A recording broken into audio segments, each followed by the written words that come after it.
ফাউন্ডেশনের পক্ষ থেকে 13 দফা দাবি পেশ করেছি। সেই দাবিগুলোকে পূরণ করে রাষ্ট্রের মধ্যে নারী পুরুষ শিশু সকলের জন্য সমতা এবং ন্যায্যতার ভিত্তিতে একটা লিঙ্গ নিরপেক্ষ আইন তৈরি করতে হবে, যেখানে আমরা দেখতে পাবো যে নারী বা পুরুষ বিবেচনায় নয়, মানুষ বিবেচনায় বিচার হবে। একজন নারী অপরাধ করতে পারে না অথবা একজন পুরুষ অপরাধ করতে পারে না, এই ধরনের জেন্ডার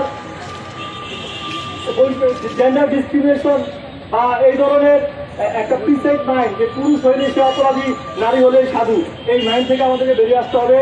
আমাদেরকে চিন্তা করতে হবে যে অপরাধী তার পরিচয় শুধুমাত্র সে অপরাধী, সে নারীও হতে পারে পুরুষও হতে পারে। আমরা দীর্ঘদিন ধরে দেখছি স্বামীদেরকে ঘুমের ওষুধ খাইয়ে নারীরা হত্যা করছে। কয়জন নারীর বাংলাদেশে ফাঁসি হয়েছে? বাংলাদেশের ইতিহাস পর্যালোচনা করে দেখা যায় ব্রিটিশ আমলে বাংলাদেশের একজন নারী ফাঁসি হয়েছে। পাকিস্তান আমল থেকে শুরু করে বাংলাদেশের স্বাধীনতা পরবর্তী আজ পর্যন্ত কোনো নারী ফাঁসি হয়নি। তাহলে কি নারীরা অপরাধ করে না? নিশ্চয়ই করে। তাদেরকে অপরাধের দায় মুক্তি দেওয়া হয়, তাদেরকে শাস্তি দেওয়া হয় না।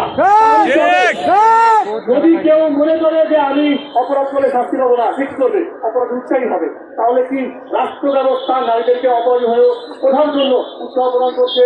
আমরা বলছি নারী বা পুরুষ নয়। যদি এমন মনে হয় যে পুরুষের মধ্যে অপরাধ প্রবণতা বেশি, তাহলে যদি লিঙ্গ নিরপেক্ষ আইন হয়, পুরুষরা শাস্তির আওতায় বেশি আসবে, নারীরা কম অপরাধ করলে তারা কম শাস্তির আওতায় আসবে। কিন্তু এইরকম আইন শুধুমাত্র পুরুষ হলে আপনার পারিবারিক সহিংসতা আইনে মামলা করতে পারবে না, নারী হলেই সে পারিবারিক সহিংসতা আইনে মামলা করতে পারবে।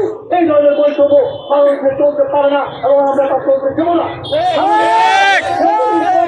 এই দাবিগুলো আদায় না হবে তখন পর্যন্ত আমরা সংগ্রাম চালিয়ে যাবো। আমরা অনেক কথা বলা যায়, বলা হয় সর্বঙ্গে ঘাস নবন্দিত কথা।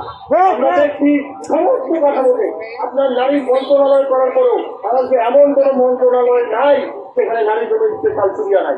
সেই সমস্ত মন্ত্রণালয়েও এক্সট্রাভাবে নারী মন্ত্রণালয় থাকার পরেও নারীদেরকে এক্সট্রাভাবে সুবিধা দেওয়া হয় প্রত্যেকটা মন্ত্রণালয় থেকে।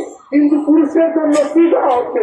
পুরুষের স্বাস্থ্য, পুরুষের যে আইনি বৈষম্য হচ্ছে, পুরুষকে আইনের হ্যারাসমেন্ট হচ্ছে, তারা একটা শিক্ষা মামলা করে জামিন পাওয়ার জন্য নানাবিধ সংস্থাকে, তদন্ত সংস্থাকে ঘুষ দেওয়া লাগছে, আইনজীবীর কাছে টাকা দেওয়া লাগছে, নানাবিধ ভাবে হয়রানি হচ্ছে, চাকরি চলে যাচ্ছে, অথবা পরবর্তী দেখা যাচ্ছে মামলাটা মিথ্যা এবং মামলা হওয়ার সাথে সাথে গ্রেপ্তার হয়ে যাচ্ছে।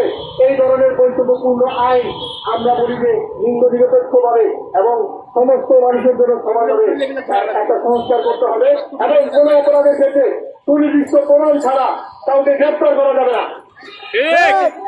যাই হোক, এই সবাই আমি